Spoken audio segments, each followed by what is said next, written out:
लखनऊ मंडल की तमाम जनपदों को सिंचित करती हुई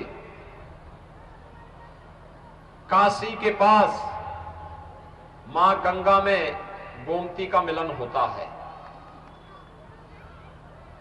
मैं पीलीभीत वासियों को इस बात के लिए धन्यवाद देता हूं कि इन्होंने उद्गम स्थल पर जहां मां गोमती विलुप्त हो गई थी,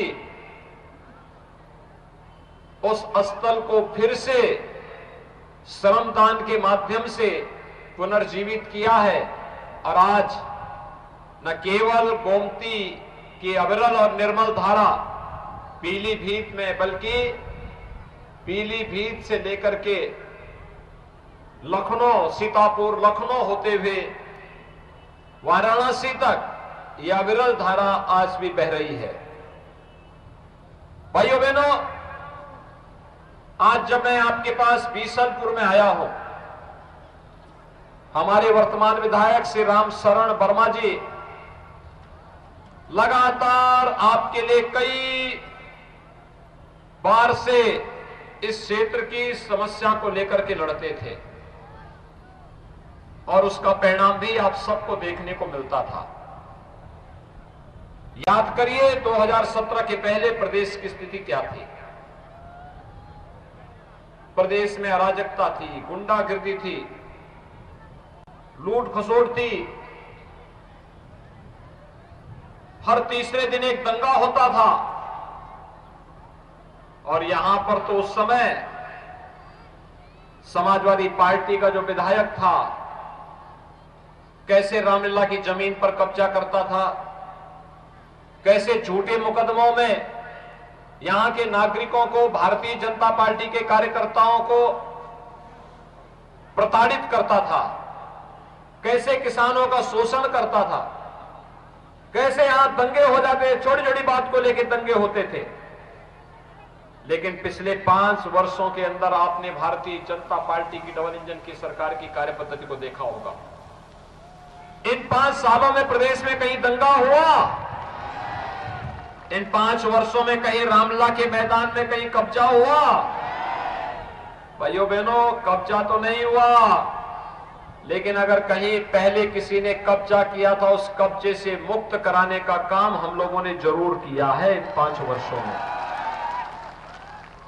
अभी मैं पूरनपुर से आ रहा हूं, इससे भी बड़ा मैदान वहां पर 2017 में जब हम लोग आए थे, उससे पहले 12 से 17 के बीच उस रामलीला मैदान में भूमाफियाओं ने सत्ता के संरक्षण में समाजवादी पार्टी के गुर्गों ने कब्जा कर लिया था। जब हम लोग 17 में आए तो हमारे यहां के 4 विधायक मेरे पास आए थे और भाइयों बहनों, हम लोगों ने उस समय ये तय किया था कि अगर बुलडोजर सड़क बनाने का काम करेगा तो अवैध कब्जों को मुक्त कराने का काम भी करेगा। रामलीला मैदान वहां कब्जे से मुक्त है, सुरक्षित है। एक बड़ा मैदान वहां पर रामलीला के लिए भी, जहां 1 लाख की भीड़ इकट्ठी हो सकती है और रामलीला के साथ साथ हर प्रकार के मांगलिक और सार्वजनिक कार्यक्रमों के लिए लोगों के लिए एक जगह मिल गई है, सुरक्षित जगह मिल गई है। ऐसी स्थिति पूरे प्रदेश के अंदर थी। भाइयों बहनों, याद करिए 2017 के पहले हर तीसरे दिन एक दंगा होता था, कर्फ्यू लगता था, महीनों कर्फ्यू रहता था, बाजार में बमबाजी होती थी, व्यापारी परेशान रहता था, महिलाएं असुरक्षित रहती थी, बेटियां स्कूल नहीं जा पाती थी। लेकिन 2017 के बाद आपने देखा होगा, अब उत्तर प्रदेश में कर्फ्यू नहीं लगता, अब दंगे नहीं होते, अब बमबाजी नहीं होती। कर्फ्यू का स्थान ले लिया है कावड़ यात्रा ने। और भाइयों बहनों, कावड़ यात्री जब निकलता है तब बमबाजी नहीं होती, अब तो हर हर बम बम का नारा लगा करके कावड़ यात्री निकलता है, शानदार तरीके से निकलता है। न कोई उपद्रव, न अव्यवस्था, न अराजकता, न गुंडागर्दी। भाइयों बहनों, मैं केवल आपसे एक बात पूछना चाहता हूं, 2017 के पहले आपको बिजली मिलती थी? बिजली के भी उस समय जाति हुआ करती थी, बिजली का भी उस समय मजहब हुआ करता था। बिजली की जाति और मजहब पिछली सरकारों ने तय कर दिया था। ईद और मुहर्रम रहेगी तो बिजली आएगी, लेकिन जब होली और दीपावली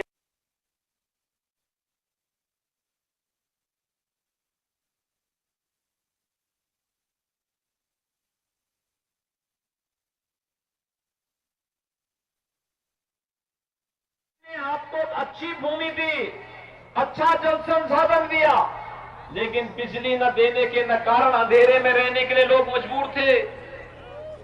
आज भाइयों बहनों, बिजली की न कोई जाति है, न मत है, न मजहब है, सबको बिजली, पर्याप्त बिजली, निर्बाध बिजली के लक्ष्य को प्राप्त कर दिया। बिजली आ रही है ना, मिल रही है ना?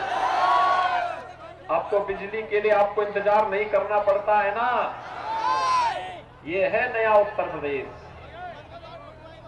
कोरोना कालखंड में आपने देखा होगा, इस सदी की सबसे बड़ी महामारी है, सबसे बड़ी महामारी। दुनिया के अंदर लाखों लोग मर गए हैं, लेकिन भारत के अंदर प्रधानमंत्री मोदी जी के नेतृत्व में जीवन भी बचाएंगे, जीविका को भी बचाएंगे, जान है तो जहान है के नारे को, संकल्प को सार्थक करने का कार्य किया गया। फ्री में टेस्ट, फ्री में उपचार, फ्री में वैक्सीन और सबको वैक्सीन। आपने वैक्सीन ली? कितने लोगों ने वैक्सीन ली है? सड़क के उस पार क्या आप लोगों ने वैक्सीन नहीं ली है क्या? सड़क के उस पार भी मुझे बताओ, वैक्सीन ली है या नहीं ली है? जिन लोगों ने वैक्सीन ली है वे हाथ खड़ा करके थोड़ा बताएं। भाइयों बहनों, फ्री में वैक्सीन, सबको वैक्सीन। जब ये वैक्सीनेशन का कार्यक्रम प्रारंभ हुआ था, याद करिए, सपा ने, बसपा ने, कांग्रेस ने दुष्प्रचार किया था। आज प्रदेश में 70% लोगों ने पहली डोज ले ली है, 75% लोगों ने दूसरी डोज ले ली है, और उसके परिणाम स्वरूप आज लाभ क्या हुआ? तीसरी वेव कब आई, कब गई, कोई पता ही नहीं लगा। जिस वैक्सीन ने हमारी जान को बचाया है, विपक्ष के लोग बोलते थे मोदी वैक्सीन है, भाजपा वैक्सीन है। आज बोलने की आवश्यकता है, अगर मोदी वैक्सीन से और भाजपा वैक्सीन से जान बच रही है तो हम भाजपा को ही वोट देंगे। वैक्सीन के बारे में जो दुष्प्रचार करते थे उनको मुंह तोड़ जवाब देने की आवश्यकता है, बताने की आवश्यकता है कि गुमराह करके लोगों के जीवन के साथ खिलवाड़ करने वाले संकट के समय तो इनका कहीं अता पता नहीं था। मैं पूछना चाहता हूं, जब कोरोना आया था, कोरोना के दौरान बीजेपी सहयोग कर रही थी, मैंने स्वयं पीलीभीत का दौरा किया था, प्रधानमंत्री जी देश के अंदर दौरा कर रहे थे, मैं प्रदेश के अंदर दौरा कर रहा था। लेकिन भाइयों बहनों, मैं आपसे पूछना चाहता हूं, क्या उस दौरान सपा, बसपा, कांग्रेस का कोई नेता आपके बीच आया था क्या? हालचाल लेने के लिए आया था क्या? जो संकट का साथी नहीं, वह अवसरवादी होता है, अवसरवादी। संकट का साथी डबल इंजन की सरकार थी, भारतीय जनता पार्टी थी, तो वोट भी भारतीय जनता पार्टी को मिलना चाहिए ना। सभी लोग सहमत हैं। और भाइयों बहनों, फ्री में वैक्सीन, सबको वैक्सीन तो दिया ही। डबल इंजन की सरकार है, महीने में 2 बार राशन मिल रहा है ना, डबल डोज राशन भी। ये राशन पहले मिलता था फ्री में, सपा के ने कभी दिया? वे देते कैसे? ये बिजली का पैसा, किसानों की कर्ज माफी का पैसा, ये दवा का पैसा, वैक्सीन का पैसा, राशन का पैसा, ये सभी इनके गुर्गे हड़प जाते थे और यही पैसा जाता था इनके इत्र वाले मित्र के घर में। इनके इत्र वाले मित्र को तो आपने देखा है ना, इत्र वाले मित्र के लिए ही हम लोग बनाए हैं बुलडोजर। जब बुलडोजर चलता है, ढूंढते ढूंढते इत्र वाले मित्र के ऊपर चढ़ता है तो नोट के पहाड़ निकलते हैं वहां से, और फिर वही पैसा गरीबों को फ्री में राशन देने में, वही पैसा बिजली देने में, वही पैसा वैक्सीन के लिए और वही पैसा बिजली के लिए भी हम उपयोग में लाते हैं। वे लूट रहे थे, हम जनता का सहारा बनकर के जनता को सहयोग करते हैं। फर्क साफ है, उन्होंने जाति, मत और मजहब के आधार पर समाज को बांटा है। विकास केवल सिपाही खानदान का किया है। भाइयों बहनों, हम लोगों ने तो सबका साथ और सबके विकास की बात की है। 25 करोड़ प्रदेश की जनता को ही परिवार माना है और उसके सुख दुख में सहभागी बनकर के सरकार हमेशा आपके साथ खड़ी रही है। याद करिए 2012 में जब समाजवादी पार्टी की सरकार आई थी, समाजवादी पार्टी की सरकार ने पहला निर्णय लिया था आतंकवादियों के मुकदमों को वापस लेना। उन्होंने वाराणसी में संकट मोचन मंदिर या फिर कचहरी पर हमला करने वाले आतंकवादियों के मुकदमों को वापस लिया। श्री राम जन्मभूमि पर आतंकी हमला करने वाले आतंकवादियों के मुकदमों को वापस लेने की चेष्टा की। लखनऊ की कचहरियों पर हमला करने वाले आतंकवादियों की, गोरखपुर में विस्फोट करने वाले आतंकवादियों की, कानपुर में सीरियल ब्लास्ट करने वाले आतंकवादियों की, बिजनौर में विस्फोट करने वाले आतंकवादियों के मुकदमों को वापस लेने की कुत्सित चेष्टा की थी। और भाइयों बहनों, कल आपने देखा होगा गुजरात की अहमदाबाद के एक न्यायालय ने 38 लोगों को मृत्यु दंड और आजीवन कारावास की सजा दी है। उसमें उत्तर प्रदेश के भी जुड़े हुए कुछ आतंकी हैं और उसमें से एक आतंकवादी का बाप तो समाजवादी पार्टी का प्रचार करते हुए देखा जा रहा है। ये चीजें क्या दिखाती हैं? ये चीजें दिखाती है कि सपा का हाथ आतंकवादियों के साथ, सपा का हाथ आतंकवादियों के। और भारतीय जनता पार्टी जब 2017 में आई थी तो भाइयों बहनों, हमने सबसे पहला निर्णय क्या लिया था? हमने पहला निर्णय लिया था अन्नदाता किसानों की कर्ज माफी का। 86 लाख किसानों का 36,000 करोड़ रुपए का कर्ज माफ हुआ था। अकेले पीलीभीत में 45,000 किसानों का कर्ज माफ हुआ था। पीलीभीत में 45,000 किसानों का कर्ज माफ हुआ था। और आज हम 3,05,000 किसान भाइयों को प्रधानमंत्री किसान सम्मान निधि का लाभ भी दे रहे हैं। भाइयों बहनों, हमने दूसरा निर्णय लिया था बेटियों की सुरक्षा के लिए एंटी रोमियो स्क्वाड का गठन करना। हर थाने में एंटी रोमियो स्क्वाड का गठन हुआ।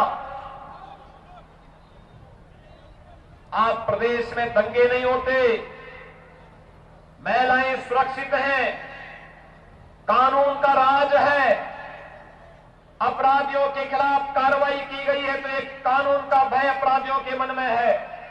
लेकिन समाजवादी पार्टी की सरकार के समय तो समाजवादी पार्टी सत्ता की शागिर्द बनकर के कैसे अराजकता पैदा करती थी, ये सभी हर व्यक्ति जानता है। और आज इसीलिए मैं आपके पास आया हूं आपसे कहने के लिए, भाइयों बहनों, समाजवादी पार्टी की सरकार के समय 5 साल में केवल 18,000 गरीबों के लिए मकान स्वीकृत हो पाए थे। किसी गरीब को मिला नहीं था, फाइलों में स्वीकृत हुए थे। और भारतीय जनता पार्टी की सरकार के समय 43,50,000 गरीबों को एक एक मकान मिला है। 43,50,000 गरीबों को। ये जो गरीबों के